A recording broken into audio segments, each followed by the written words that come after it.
ಹಾಸ್ಪಿಟಲ್ಗೆ ಹೋಗ್ಬಿಟ್ಟು ಹಳೆ ಡ್ರೆಸ್ಸಿಂಗ್ ಏನಿದೆ ಅದನ್ನೆಲ್ಲ ತೆಗೆಸ್ಕೊಂಡು ಹೊಸ ಕ್ಯಾಮ್ರಾಗೆ ತಪ್ಸ್ಕೊಂಡು ಓಡಾಡ್ತಿದ್ದಾರೆ ಮೇಡಮ್ ಅವರು. ಅಷ್ಟರಲ್ಲೇ ನನ್ನ ತಂಗಿ ಕಾಲ್ ಮಾಡಿಬಿಟ್ಟು ಗುಂಡುಲಿಗೆ ಹುಷಾರಿಲ್ಲ ಅಂತ ಹೇಳಿದ್ರು. ಹಾಗೆ ಒಂದು ಬ್ಲ್ಯಾಕ್ ಬ್ಲೌಸ್ ಕೂಡ ಒಂದು ಕೊಟ್ಟಿದೆ. ಅದಂದರೆ ನನ್ನ ಸ್ಟ್ರಗಲ್ ಇವತ್ತು ಹೇಗಿರುತ್ತೆ ಅಂತೂ ಮೆಜೆಸ್ಟಿಕಲ್ಲಿ ನೋಡಿದ್ರೇ ಭಯ ಆಗ್ಬಿಡ್ತು. ಯಾರು ಕಳ್ಳರು ಯಾರು ನಾರ್ಮಲ್ ಪೀಪಲು ಅಂತಲೂ ಗೊತ್ತಾಗಲಿಲ್ಲ. ಪ್ರೈಸ್ ವಾರ್ಸ್ ಫಸ್ಟ್ ನಂದು ಬಸ್ ಕೆಟ್ಟೋಗ್ಬಿಟ್ಟಿದೆ. ಎಷ್ಟೊಂದೆಲ್ಲ ಗಾಯ ಆಗ್ಬಿಟ್ಟಿದೆ ಒಳಗಡೆನೆ ಗೊತ್ತಾ. ಎಲ್ಲ ಡ್ರಾಮಾ ಆದಮೇಲೆ ಇವಾಗ ನಾನು ಒಬ್ಬರಿಗೆ ರೀಚ್ ಆಗ್ತಿದ್ದೀನಿ.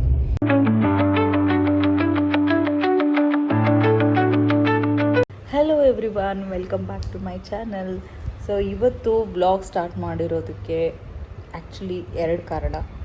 ಒಂದು, ನನ್ನ ಮಗಂದು ನಾಮಕರಣ ಇದೆ. ಸೊ ನಾನು ಇವತ್ತು ಊರಿಗೆ ಹೋಗ್ತಾ ಇದ್ದೀನಿ. ಇನ್ನೊಂದೇನಪ್ಪ ಅಂತಂದರೆ ನನ್ನ ಸ್ಟ್ರಗಲ್ ಇವತ್ತು ಹೇಗಿರುತ್ತೆ, ಬಿಕಾಸ್ ನಾನು ಬಸ್ ಹತ್ಕೊಂಡೆಲ್ಲ ಹೋಗಬೇಕು. ಆ್ಯಂಡ್ ನೀವು ನನ್ನ ಮಿನಿ ಬ್ಲಾಗಲ್ಲಿ ನೋಡೇ ಇರ್ತೀರ, ನನ್ನ ಒಂದು ರೀಲಲ್ಲಿ ನೋಡೇ ಇರ್ತೀರ. ನಾನು ಆಕ್ಸಿಡೆಂಟ್ ಮಾಡಿಕೊಂಡು ಕಾಲಿಗೆ ಸ್ವಲ್ಪ ಪೆಟ್ಟು ಮಾಡ್ಕೊಂಡ್ಬಿಟ್ಟಿದ್ದೀನಿ. ಸೊ ಇವಾಗ ಆ ಒಂದು ಸ್ಟ್ರಗಲಲ್ಲೇ ನಡೆಯೋಕ್ಕೂ ಬರ್ತಾಯಿಲ್ಲ. ತುಂಬ ಅಂದರೆ ತುಂಬ ಜೋರಾಗಿ ಹೊಡ್ತಾ ಬಿದ್ದಿದೆ. ಕಾಲು ಹಿಂಗೆ ಗಿಡಕ್ಕೆ ಸ್ಟಾರ್ಟ್ ಮಾಡಿದ್ರೆ ಸಾಕು ತುಂಬ ಅಂದರೆ ತುಂಬ ನೋವಾಗ್ತಾಯಿದೆ. ಆ್ಯಕ್ಚುಲಿ ಎಕ್ಸ್ರೇ ಎಲ್ಲ ತೆಗ್ಸಿದ್ವಿ. ಮೇಜರಾಗಿ ಏನೂ ಏಟ್ ಬಿದ್ದಿಲ್ಲ, ಸುಮ್ಮನೆ ಮೈನರಾಗಿ ಸ್ವಲ್ಪ ಇದೆ ಅಂತ ಹೇಳಿದರು. ಬಟ್ ಆಗ್ತಾಯಿಲ್ಲ ನನಗೆ. ಇನ್ನೊಂದು ಸರಿ ಇವತ್ತು ಚೆಕ್ ಮಾಡಿಸ್ಕೋಬೇಕು. ಸೊ ಇನ್ನೊಂದು ಸರಿ ಹೋಗ್ಬಿಟ್ಟು ಡ್ರೆಸ್ಸಿಂಗ್ ಎಲ್ಲ ಮಾಡಿಸ್ಕೋಬೇಕು. ಹೇಗಾಗಿದೆ ಅಂತ ತೋರಿಸ್ತೀನಿ ನೋಡಿ. ಸೊ ಇಲ್ಲೆಲ್ಲ ಸ್ವಲ್ಪ ಏಟ್ ಬಿದ್ದಿದೆ, ಒಳಗಡೆ ಎಲ್ಲ ಗಾಯ ಆಗಿಬಿಟ್ಟಿದೆ. ಹಾಗಾಗಿ ಇವಾಗ ಹೋಗ್ಬಿಟ್ಟು ಸ್ವಲ್ಪ ಡ್ರೆಸ್ಸಿಂಗ್ ಎಲ್ಲ ಮಾಡಿಸ್ಕೊಂಡು ಆಮೇಲೆ ಪ್ಯಾಕಿಂಗ್ ಎಲ್ಲ ಮಾಡಬೇಕು. ಎನಿವೇಸ್ ನನ್ನ ಜೊತೆ ನಿಕ್ಕಿ ಇದ್ದಾಳೆ, ನಿಕ್ಕಿ ಎಲ್ಲ ಹೆಲ್ಪ್ ಮಾಡ್ತೀನಿ. ಕ್ಯಾಮ್ರಾಗೆ ತಪ್ಸ್ಕೊಂಡು ಓಡಾಡ್ತಿದ್ದಾರೆ ಮೇಡಮ್ ಅವರು. ಸೊ ಎನಿವೇಸ್ ಅವಳು ಇದ್ದಾಳೆ, ಅವಳಲ್ಲಿ ಸ್ವಲ್ಪ ಹೆಲ್ಪ್ ಮಾಡ್ತಾಳೆ. ಅವಳನ್ನ ಕರ್ಕೊಂಡು ಹಾಸ್ಪಿಟ್ಲಿಗೆ ಹೋಗಿ ಡ್ರೆಸ್ಸಿಂಗ್ ಎಲ್ಲ ಮಾಡಿಸ್ಕೊಂಬರ್ತೀನಿ. ಆಮೇಲೆ ನನಗೆ ಮೇನ್ ಸ್ಟ್ರಗಲ್ ಏನಪ್ಪ ಅಂತಂದರೆ ಬಸ್ ಹೇಗೆ ಹತ್ತೋದು ಅಂತ. ಅದು ಬಸ್ಸಲ್ಲಿ ಕೂಡ ನನ್ನ ಸೀಟ್ ಬಂದುಬಿಟ್ಟು ಮೇಲೆ ಇದೆ. ಮೇಲೆ ಹೆಂಗೆ ಹತ್ತೋದು ಏನೋ ಅಲ್ಲಿ ಯಾರನ್ನಾದ್ರೂ ರಿಕ್ವೆಸ್ಟ್ ಮಾಡಿಕೊಂಡು ಕೆಳಗಿನ ಸೀಟ್ ಏನಾದರೂ ತೊಗೋಬೋದಾ ಅಂತ ನೋಡ್ತೀನಿ. ನೋಡಿಬಿಟ್ಟು will see. So let's begin. Let's see ನನ್ನ ಒಂದು ಸ್ಟ್ರಗಲ್ ಡೇ ಹೇಗಿರುತ್ತೆ ಅಂತ ನಿಮಗೆ ತೋರಿಸ್ತೀನಿ ಇವತ್ತು. Already login ಆಗಿಬಿಟ್ಟಿದ್ದೀನಿ. ಸೊ ಕೆಲಸ ಶುರು. ಹಾಗೆ ನಿಕ್ಕಿ ನನಗೆ ಟೀ ಮಾಡಿಕೊಟ್ಟಿದ್ದಾಳೆ. ಆ್ಯಂಡ್ ಬೆಳಗ್ಗೆ ಇವತ್ತು ಸ್ಯಾಂಡ್ವಿಚ್ ಮಾಡಿದರು ಮೇಡಮ್ ಅವರು, ಸಖತ್ತಾಗಿತ್ತು. ಮಾತ್ರ ನಾನು ಅವಾಗಲೇ ವಿಡಿಯೋ ತಕ್ಕೊಬೋದಿತ್ತು, ಬಟ್ ತೆಗಿಲಿಲ್ಲ. ಆ್ಯಂಡ್ ನಾನು ನನ್ನ ಹೊಸ ಟಿ ವಿ ಆರ್ಡ್ರ್ ಮಾಡಿದ್ದೆ. ಲಾಸ್ಟ್ ಟಿ ವಿ ನೀವು ರೀಲಲ್ಲೇ ನೋಡೇ ಇರ್ತೀರಲ್ವ. ಸೊ ಅದು ಸ್ಕ್ರೀನ್ ಕಿತ್ಕೊಂಡು LCD ಪ್ಯಾನಲ್ ಕಿತ್ಕೊಂಡ್ಬಂದ್ಬಿಟ್ಟಿತ್ತು. ಮತ್ತು ತೋಷಿಬಾಯಿಂದ ಬೇರೆ ಟಿ ವಿ ಆರ್ಡ್ರ್ ಮಾಡಿದೆ. ನಿನ್ನೆ ಬಂದುಬಿಟ್ಟು ಅದನ್ನು ಇನ್ಸ್ಟಾಲ್ ಮಾಡಿಬಿಟ್ಟು ಹೋದರು. ಹಾಸ್ಪಿಟಲ್ಗೆ ಹೋಗ್ಬಿಟ್ಟು ಹಳೆ ಡ್ರೆಸ್ಸಿಂಗ್ ಏನಿದೆ ಅದನ್ನೆಲ್ಲ ತೆಗೆಸ್ಕೊಂಡು ಹೊಸ ಡ್ರೆಸ್ಸಿಂಗ್ ಮಾಡಿಸ್ಕೊಂಡು ಬರ್ತಾಯಿದ್ದೆ. ಬಟ್ ಹಳೆ ಡ್ರೆಸ್ಸಿಂಗ್ ತೆಗಿಬೇಕಾದ್ರೆ ತುಂಬ ಅಂದರೆ ತುಂಬ ಪೇನ್ ಆಗ್ತಾಯಿತ್ತು. ಅದು ಫುಲ್ ಸ್ಟಿಕ್ಕಿ ಥರ ಆಗೋಗ್ಬಿಟ್ಟಿತ್ತು. ತುಂಬ ನೋವಾಯಿತು. ಬಟ್ ಎನಿವೇಸ್ ಬೇರೆ ಆಪ್ಷನ್ ಇಲ್ಲ ಅಲ್ವಾ, ಡ್ರೆಸ್ಸಿಂಗ್ ಮಾಡಿಸ್ಕೊಳ್ಳೇಬೇಕು. ಸೊ ಎನಿವೇಸ್ ಇವಾಗ ಮಾಡಿಸ್ಕೊಂಡು ಮನೆಗೆ ಹೋಗ್ತಿದ್ದೀನಿ. ಮನೇಲಿ ಇವಾಗ ಮಾಡ್ಕೊಳಕ್ಕಾಗದೆ ಬಿರಿಯಾನಿ ಆರ್ಡ್ರ್ ಮಾಡ್ಕೊಂಡಿದ್ದೀವಿ. ಎಲ್ಲಿಂದ ನಿಕ್ಕಿ ಇದು? ಮೇಘನಾ ಬಿರಿಯಾನಿ. ಹಾಗೆ ಮ್ಯಾಂಗೋದು ಕೂಡ ಆರ್ಡ್ರ್ ಮಾಡ್ಕೊಂಡಿದ್ದೀವಿ. ಹಾಸ್ಪಿಟ್ಲಿಗೆ ಹೋಗಿ ಡ್ರೆಸ್ಸಿಂಗ್ ಎಲ್ಲ ಮಾಡಿಸ್ಕೊಂಡೆ. ಎಷ್ಟೊಂದೆಲ್ಲ ಗಾಯ ಆಗ್ಬಿಟ್ಟಿದೆ ಒಳಗಡೆನೆ ಗೊತ್ತಾ. ಸೀರಿಯಸ್ಲಿ ಬೇಜಾರೋಗೋಯ್ತು. ಆ್ಯಂಡ್ ಇವತ್ತು ತುಂಬ ಟೈಟಾಗಿ ಡ್ರೆಸ್ಸಿಂಗ್ ಮಾಡಿಬಿಟ್ಟಿದ್ದಾಳೆ. ವಾಕ್ ಮಾಡೋಕ್ಕೂ ಆಗ್ತಾಯಿಲ್ಲ ನನಗೆ, ಆ ಥರ ಡ್ರೆಸ್ಸಿಂಗ್ ಮಾಡಿದ್ದಾಳೆ. ಬಟ್ ಎನಿವೇಸ್ ಲೂಸ್ ಆಗುತ್ತೆ ಅಂತ ಹೇಳ್ತಿದ್ದಾಳೆ. I doubt. ಇವತ್ತು ಸಾಯಂಕಾಲ ಇನ್ನೊಂದು ಸರಿ ಹೋಗಿ ಸ್ವಲ್ಪ ಲೂಸ್ ಏನಾದರೂ ಮಾಡಿಸ್ಕೋಬೇಕು. ತುಂಬ ಟೈಟಾಗಿ ಮಾಡಿದ್ದಾಳೆ. ಎನಿವೇಸ್ ಬೇಗ ಊಟ ಮಾಡಿಕೊಂಡು ದೆನ್ ಇನ್ನೂ ಸ್ವಲ್ಪ ವರ್ಕ್ ಇದೆ. ಆ್ಯಂಡ್ ತಂಗಿ ಪಾಪುದು ನಾಮಕರಣಕ್ಕೆ ಬ್ಲೌಸಸ್ ಎಲ್ಲ ಸ್ಟಿಚ್ ಮಾಡೋಕೆ ಕೊಟ್ಟಿದ್ದೆ. ಅವ್ನು ಇನ್ನೂ ರೆಡಿ ಮಾಡಿಲ್ಲ. ಅದನ್ನು ಕಾಲ್ ಮಾಡಿಬಿಟ್ಟಿದ್ದೆ. ಆ್ಯಂಡ್ ರ್ಯಾಪಿಡೋ ಎಲ್ಲ ಬುಕ್ ಮಾಡಿಬಿಟ್ಟಿದ್ದೆ. ಬಟ್ ಅವ್ನು ರ್ಯಾಪಿಡೋ ಕೈಯಲ್ಲಿ ಹೋಗಿ ನಿಂತ್ಕೊಂಡಿದ್ದಾನೆ. ಬಟ್ ಇನ್ನೂ ಬ್ಲೌಸಸ್ ರೆಡಿ ಆಗಿಲ್ಲ ಅಂತ ಹೇಳಿಬಿಟ್ರು. ಎನಿವೇಸ್ 4 o'clock ಇನ್ನೊಂದು ಸರಿ ಕಾಲ್ ಮಾಡಿಬಿಟ್ಟು ತರಿಸ್ಕೊಂಡ್ಬಿಡ್ತೀನಿ. ದೆನ್ ಅಷ್ಟೇ ಗೈಸ್, ಬಾಯ್.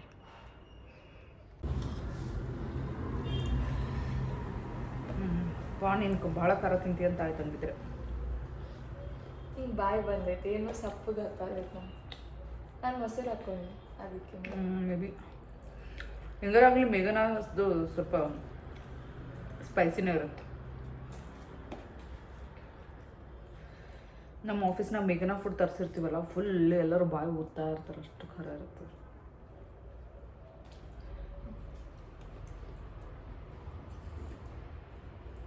ಚಿಕನ್ ಬಿರಿಯಾನಿ ಚೆನ್ನಾಗಿದೆ. ಆನ್ ಮಾಡಿ T V.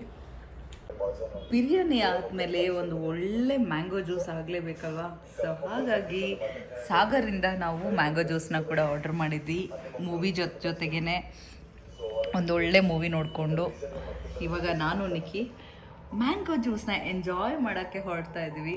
Let me taste and tell you guys how it is. Cheers Nikki. ನಾನು ತೆಗಿಯೋ ನಿನ್ನ ಬಂದಿಲ್ಲ. ಓಕೆ, ಇವಾಗ ಚಿಯರ್ಸ್ ಮಾಡೋಣ. ಚಿಯರ್ಸ್.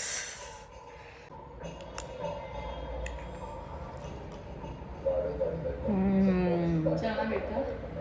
ನಂಗೆ ಭಾರಿ ಇಷ್ಟ ಆಗಿದೆ.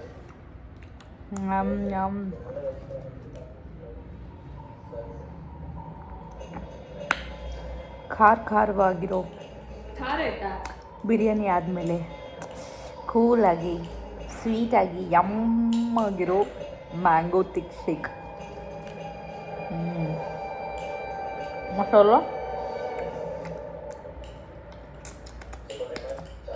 ಫೈನಲಿ ನಾನು ಕೊಟ್ಟಿರೋ ಬ್ಲೌಸಸ್ ಸ್ಟಿಚಿಂಗ್ ಕೊಟ್ಟಿರೋದೆಲ್ಲ ಬಂದಿದೆ. ಇವಾಗೆಲ್ಲ ಒಂದೊಂದು ಸತಿ ಟ್ರಯಲ್ ಮಾಡಬೇಕು. ನೋಡಿ, ಇಷ್ಟೊಂದು ಬಟ್ಟೆಗಳನ್ನೆಲ್ಲ ಕೊಟ್ಟಿದ್ದೆ. 6 ಬ್ಲೌಸ್ ಹಾಗೆ 3 ಸೀರೆ ಕೊಟ್ಟಿರೋದು. ಲೆಟ್ಸ್ ಗೋ ಆ್ಯಂಡ್ ಟ್ರಯಲ್ ಮಾಡಿಬಿಟ್ಟು ಹೇಗಿದೆ, ಯಾವ್ದು ಪ್ಯಾಕ್ ಮಾಡ್ಕೋಬೇಕು, ಯಾವ್ದು ತೊಗೊಂಡು ಹೋಗಬೇಕು ಅಂತ ನೋಡಬೇಕು. ಇನ್ನು ಪ್ಯಾಕಿಂಗ್ ಏನೂ ಆಗಿಲ್ಲ ಊರಿಗೆ ಹೋಗೋಕ್ಕೆ. ಎಸ್,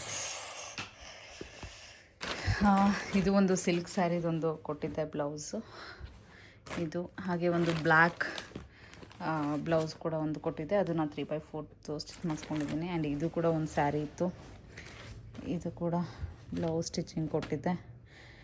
ಹಾಗೆ ಕಲಂಕಾರಿದು ಕೂಡ ಒಂದು ಕೊಟ್ಟಿದ್ದೆ. ಕಲಂಕಾರಿ ಈ ಬ್ಲೌಸ್ ಆ್ಯಂಡ್ ಒಂದು ಗೋಲ್ಡ್ ಬ್ಲೌಸ್ ಕೂಡ ಕೊಟ್ಟಿದ್ದೆ. ಹಾಗೆ ಒಂದು ನಾರ್ಮಲ್ ಸ್ಯಾರಿದು ಒಂದಿತ್ತು. ಇದು 3/5 ಇದೇನಿತ್ತು ಸ್ಲೀವ್ಲೆಸ್ ಮಾಡಿಸ್ಕೊಂಡಿದ್ದೀನಿ. ಇದೊಂದು ಕೊಟ್ಟಿದ್ದೆ. ಆಮೇಲೆ ಸೀರೆ ಪಿಕೋ ಫಾಲ್ ಸೀರೆ ಕೂಡ ಕೊಟ್ಟಿದ್ದೆ. ಇದು ಆ್ಯಕ್ಚುಲಿ ಈ ಸ್ಯಾರಿಗೆ ನನಗೆ ಬ್ಲೌಸ್ ಸಿಕ್ಕಿರಲಿಲ್ಲ. ಸೊ ಆನ್ಲೈನಲ್ಲಿ ಆರ್ಡ್ರ್ ಮಾಡಿದ್ದೀನಿ. ಲೆಟ್ ಮೀ ಸಿ, ಮೀಶೋಲ್ಲಿ ಆರ್ಡ್ರ್ ಮಾಡಿದ್ದೆ. I think it will no ಹಾಕ್ಕೊಂಡು ನೋಡಿದ್ರೆ ಗೊತ್ತಾಗುತ್ತಾ? I think it will.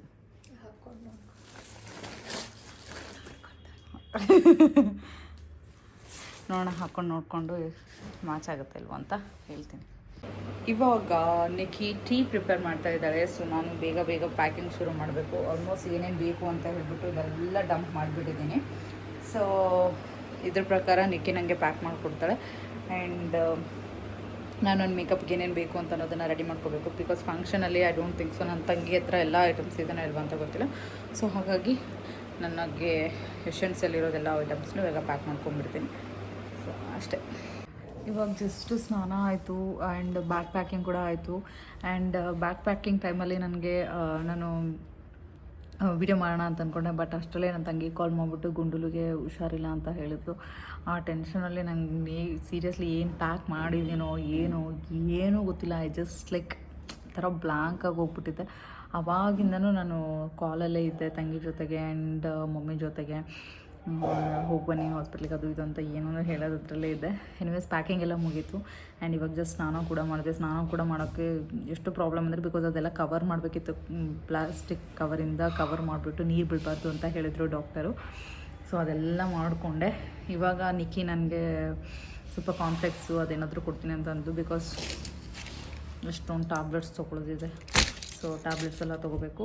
ಹಾಗಾಗಿ ಕಾಂಪ್ಲೆಕ್ಸ್ ತಿಂದುಬಿಟ್ಟು ಬಸ್ಸಿಗೆ ಹತ್ತೋಗ್ಬೇಕು. ಬಸ್ಸಿಗೆ ಹತ್ಸೋಕ್ಕೆ ತಮ್ಮನ ಫ್ರೆಂಡ್ ಯಾರೋ ಬರ್ತಾರೆ. ಸೊ ನೀನು ಸ್ವಲ್ಪ ತಗೋ, ಹಂಗಿದ್ರೆ ಹಾಕ್ಬಿಡು, ಅದಷ್ಟು ಹಾಕಿರ್ತೀವಿ. ಪೌಡ್ರ್ ಹಾಕ್ಬಿಡು. ಸೊ ಬಸ್ಸಿಗೆ ಹತ್ಸೋಕ್ಕೆ ತಮ್ಮನ ಫ್ರೆಂಡ್ ಯಾರೋ ಬರ್ತಾರೆ. ಬಿಕಾಸ್ ನಂಗೆ ಅಲ್ಲಿ ಹತ್ತಕ್ಕಾಗಲ್ಲ. ಅವರು 9:45 ಬಸ್ ಇದೆ. ಸೊ ಅವ್ರು ಬಂದುಬಿಟ್ಟು ಬಸ್ ಹಚ್ತೀನಿ ಅಂತ ಹೇಳಿದ್ದಾರೆ. ಎನಿವೇಸ್ ಊರಿಗೆ ಹೋಗ್ತಾ ಇದ್ದೀನಿ. ನಾನು ಫಸ್ಟು ಹೋಗ್ಬಿಟ್ಟು ಗುಡ್ಡಲನ್ನು ನೋಡಬೇಕು. ನಂಗೆ ತುಂಬ ಅಂದರೆ ತುಂಬ ಬೇಜಾರಾಗ್ತಿದೆ. ಅವ್ನಿಗೆ ಹೆಲ್ತ್ ಸರಿ ಇಲ್ಲ ಅಂದ್ರೆ ನಂಗೆ ಜೀವ ಜಲ್ಲ ಅನ್ನತ್ತೆ. ನಂಗೆ ನಿಜ ಏನು ಮಾಡೋಕ್ಕೂ ಮನಸ್ಸಾಗಲ್ಲ, ಕೆಲಸ ಮಾಡೋಕ್ಕೂ ಮನಸ್ಸಾಗಲ್ಲ, ಏನೂ ಮಾಡೋಕ್ಕೆ ಮನಸ್ಸಾಗಲ್ಲ. ಅದ್ರಾಗ ಸ್ವಲ್ಪ ಸಕ್ಕರೆ ಬೇಕು ನನಗೆ ಹಾಲಲ್ಲಿ. ಇದು ಫುಲ್ ಇಷ್ಟ ಆಯ್ತು ಹಾಲು. ಅದ್ರ ಒಂದು ಹಾಫ್ ಸ್ಪೂನ್ ಅಷ್ಟೇ ಹಾಕಿ ಸಕ್ರೆ. ಕಲ್ಲಂಗಡಿ ತೆಗ್ದೀನಿ ಕಿಮ್ಮ. ಸೊ ಪಾಪ ಹುಡುಗಿಗೆ ಎಷ್ಟು ಕೆಲಸ ಹಚ್ತಾ ಇದ್ದೀನಿ ನಾನು ಅಂದರೆ ನಂಗೆ ಎದ್ದೇಳೋಕ್ಕೂ ಆಗ್ತಾಯಿಲ್ಲ, ಇದು ಇಲ್ಲ. ಸೊ ಇವಾಗ ಜಸ್ಟ್ ಮೆಜೆಸ್ಟಿಕ್ ಬಂದೆ. ನಾನು ಫಸ್ಟ್ ಟೈಮ್ KSRTCಯಲ್ಲಿ ಕಲ್ಯಾಣ ರಥ ಬಸ್ ಬುಕ್ ಮಾಡ್ಕೊಂಡಿದ್ದು. ಯಪ್ಪ ನನಗಂತೂ ಮೆಜೆಸ್ಟಿಕಲ್ಲಿ ನೋಡಿದ್ರೇ ಭಯ ಆಗ್ಬಿಡ್ತು, ಯಾರು ಕಳ್ಳರು ಯಾರು ನಾರ್ಮಲ್ ಪೀಪಲು ಅಂತಲೂ ಗೊತ್ತಾಗಲಿಲ್ಲ. ಎನಿವೇಸ್ ಬಸ್ ಸಿಕ್ತು, ಕುಣ್ಕೊಂಡು ಹೆಂಗೋ ಒಂದು ಮಾಡ್ಕೊಂಡು ಬಸ್ ಹತ್ಕೊಂಡೆ. ಬಟ್ ಈ ಬಸ್ ಮಾತ್ರ ಸಖತ್ತಾಗಿದೆ. ನಾನು ಒಂದೇ ಸರ್ತಿ ಸಿಂಧನೂರಿಂದ ಬ್ಯಾಂಗ್ಳೂರಿಗೆ ಬಂದಿತ್ತು, ಬಟ್ ಇವಾಗ ಅದು ನನಗೆ ರೊಟೀನ್ ಆಗಿಬಿಟ್ಟಿದೆ ಬಸ್ಸು. ಗೈಸ್ ವರ್ಡ್ಸ್ ಫಸ್ಟ್ ನಂದು ಬಸ್ ಕೆಟ್ಟೋಗ್ಬಿಟ್ಟಿದೆ, ನಂಗೆ ಬೇರೆ ನಡೆಯೋಕ್ಕಾಗ್ತಾಯಿಲ್ಲ. ನಾವು ಎಲ್ಲರನ್ನೂ ಒಂದೊಂದು ಬಸ್ಸಲ್ಲಿ ಕಳಿಸ್ತಾ ಇದ್ದಾರೆ. ಇವಾಗ ಗೊತ್ತಿಲ್ಲ ನನ್ನನ್ನು ಯಾವ ಬಸ್ಸಲ್ಲಿ ಕಳಿಸ್ತಾರೆ ಅಂತ. ಆ್ಯಕ್ಚುಲಿ ನನ್ನ ಟೈಮೇ ಸರಿ ಇಲ್ಲ ಅಂತ ಅನಿಸುತ್ತೆ. ಬಸ್ ಹತ್ಕೊಂಡು ಒಂದೇನು 10-15 ನಿಮಿಷ ಟ್ರಾವೆಲ್ ಮಾಡಿದ್ದು ಅಂತ ಅನಿಸುತ್ತೆ. ಬಸ್ ಕೆಟ್ಟೋಗಿ ನಿಂತ್ಕೊಂಡ್ಬಿಡ್ತು. ಆಮೇಲೆ ಎಷ್ಟೊತ್ತವರೆಗೂ ಅಲ್ಲಿ ಬಸ್ ಪ್ಯಾಸೆಂಜರ್ಸ್ನೆಲ್ಲ ಯಾವ್ಯಾವ ಬಸ್ಸಲ್ಲಿ ಇರುತ್ತೋ ಆ ಬಸ್ಸಲ್ಲಿ ಹತ್ಸಿ ಕಳಿಸ್ತಾಯಿದ್ರು. ನಾನು ಆಲ್ಮೋಸ್ಟ್ 12:30 ಆಯಿತು. ನಾನು ಹಾಗಾಗಿ ಮನೆಗೆ ಹೋಗ್ತೀನಿ, ನೀವು ಬಸ್ ರೆಡಿ ಆದಮೇಲೆ ಕಾಲ್ ಮಾಡಿ ಅಂತ ಹೇಳಿಬಿಟ್ಟು ಮನೆಗೆ ಹೋಗ್ಬಿಟ್ಟೆ. ಆಲ್ಮೋಸ್ಟ್ 2:30 ಏನೋ ಆಗಿತ್ತು, 3 o'clock ಆಗಿತ್ತು ಅಂತ ಅನಿಸುತ್ತೆ. ಅವಾಗ ಮತ್ತೆ ಕಾಲ್ ಮಾಡಿಬಿಟ್ಟು ಬಸ್ ರೆಡಿ ಆಗಿದೆ ಬನ್ನಿ ಅಂತ ಹೇಳಿದ್ರು. ಮತ್ತೆ ಇವಾಗ ಮನೆಯಿಂದ ಬಸ್ಗೆ ಹೋಗ್ತಾ ಇದ್ದೀನಿ. ಇವಾಗ ಬಸ್ಸಿಗೆ ಬಂದಿದ್ದೀನಿ, ಇನ್ನೇನು ಒಂದು 15-20 ಮಿನಿಟ್ಸಲ್ಲಿ ಬಿಡುತ್ತೆ ಇವಾಗ ಬಸ್ಸು. ಫೈನಲಿ ಒಂದು 10-10:30 ಆಗಿತ್ತು ಆವಾಗ ನಾನು ರೀಚ್ ಆಗಿದ್ದು. ಎಷ್ಟೊಂದು ಸ್ಟ್ರಗಲ್ ಆಗಿತ್ತು ಅಂದರೆ ಲಾಸ್ಟ್ ನೈಟು ತುಂಬ ಅಂದರೆ ತುಂಬ ಸ್ಟ್ರಗಲ್ ಆಗೋಗ್ಬಿಟ್ಟಿತ್ತು. ನನಗೆ ಎಲ್ಲ ದೇವ್ರನ್ನ ನೆನೆಸ್ಕೊಳ್ಳೋ ಥರ ಆಗೋಗ್ಬಿಟ್ಟಿತ್ತು. ಬಟ್ ಫೈನಲಿ ನಾನು ಬಂದೆ, ಅದೇ ಖುಷಿ. ಇಷ್ಟೆಲ್ಲ